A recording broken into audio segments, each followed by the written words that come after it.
I am Sudarshana CD, first M.Com, Government Postgrad College Udaipura, Department of PG Studies in Commerce. ನಾನು ಮಾಡ್ತಾ ಇರೋ topic new economic policy of India.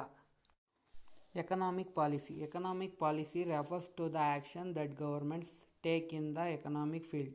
It covers the system for setting levels of taxation, government budget, the money supply and interest rates, as well as the labor market, national ownership, and many other areas of government interventions into the economy. Pre-1991 economic scenario in India. India economic policy after independence was influenced by the colonial experience, which was seen by Indian leaders as exploitation in nature, and by those leaders exposures to Fabian socialism. Nehru and other leaders of the independence India sought an alternative to the extreme variations of capitalism and socialism. In this system, India would be a socialist society with a strong public sector, but also with private property and democracy. As part of it, India adopted a centralized planning approach. Policy tended towards protectionism with a strong emphasis on import substitutions, industrialization under state monitoring, state interventions at the micro level in India, business especially in labor and financial market, a large public sector. Business regulation. Drawbacks of pre-1991 economic policy. License Raj. The License Raj or Permit Raj was the elaborate system of license, regulations and accompanying red tape that were required to set up and run business in India between 1947 and 1990. Import substitutions. Import substitutions industrialization. ISI is a trade and economic policy which advocates replacing foreign imports with domestic production. ISI is based on promise that a country should attempt to reduce its foreign dependency through the local production of industrialized product, and was intended to promote self-reliance. But this meant the monopoly of India industries and lack of incentives for them to improve the quality of products, which impaired consumer interests. Before the process of reforms began in 1991, the government attempts to close the Indian economy to the outside world. The Indian currency, the rupees, was inconvertible, and high tariffs and import license prevented foreign goods reaching the market. The labyrinthine bureaucracy often led to absurd restriction. Up to 18 agencies had to be satisfied before a firm could be granted a license to produce, and the state would decide what was produced, how much at what price, and what source of capital were used. BBC on the pre-1991 economic policy.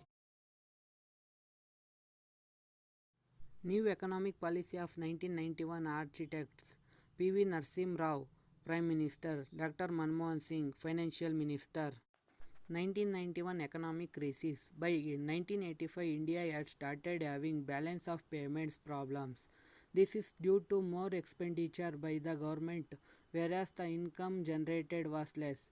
In addition, there was huge disparities between income and expenditure. By the end of 1990, it was in a serious economic crisis. The government was close to default its central bank. Had refused new credit. In 1991, India met with an economic crisis relating to external debt. The government was not able to make repayments on its borrowings from abroad. The foreign exchange reserves, which we maintain to import petroleum and other important items, dropped to levels that were not sufficient to last even a fortnight. The crisis was further compounded by rising prices of essential.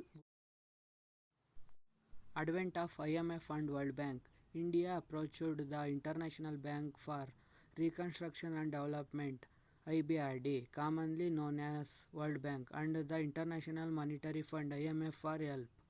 India received $7 billion as loan from these agencies to solve the crisis. It had to pledge 20 tons of gold to Union Bank of Switzerland and 47 tons to Bank of England as part of the deal with the International Monetary Fund IMF. In addition, as part of the below IMF expected India to liberalize and open up the economy and remove trade restrictions between India and other countries. 1991 economic reforms, structural reforms, stabilization measures. Structural reforms, privatization, liberalization, globalization, liberalization, regulations, financial sector, tax reforms, forex reforms, trade policy. Stabilization measures. These are short-term measures aimed to solving the immediate causes the 1991 economic crisis. These included correcting the weakness which resulted in the balance of payments crisis and steps to bring the inflations under control. Structural measures. These are long-term measures aimed to improving the efficiency of the economic and increasing its international competitiveness by removing the rigidities in various segments of the Indian economy. These reforms fall under three leads: liberalization, privatization, globalization. Liberalization was done in various sectors in the following ways: deregulations of industrial sector. Industrial licensing was abolished for all but product categories: alcohol, cigarettes, hazardous chemicals, drugs, explosives, etc.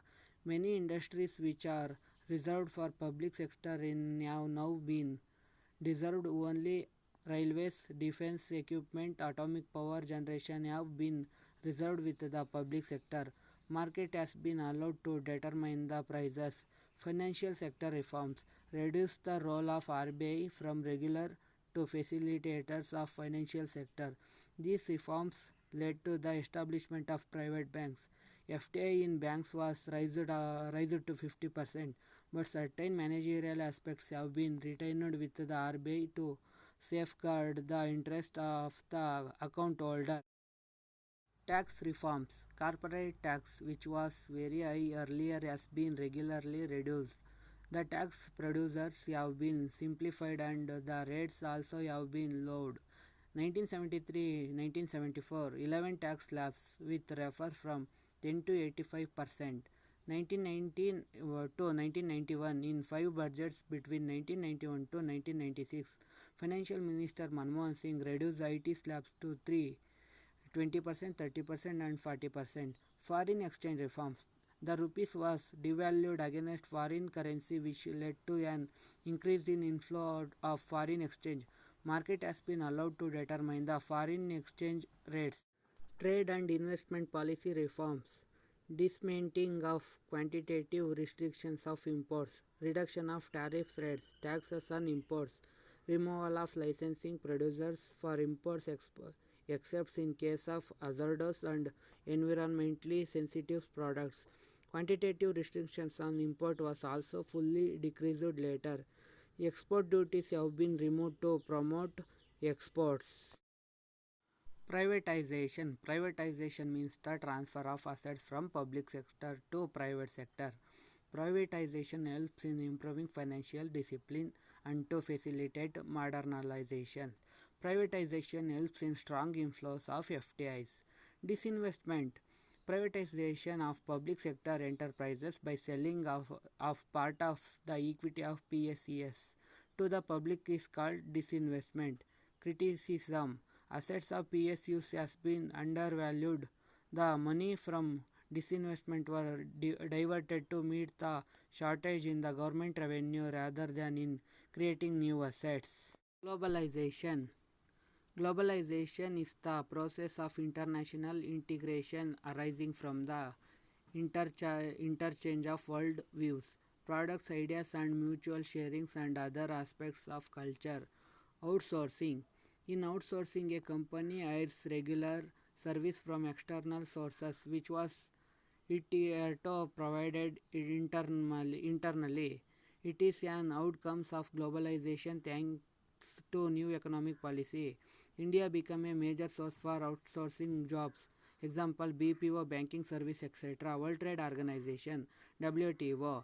WTO was established to administer all multilateral trade agreements by providing equal opportunities to all countries in the international market for trading purpose. India has been an active member of WTO, which aims to enlarge trade between countries. Thank you.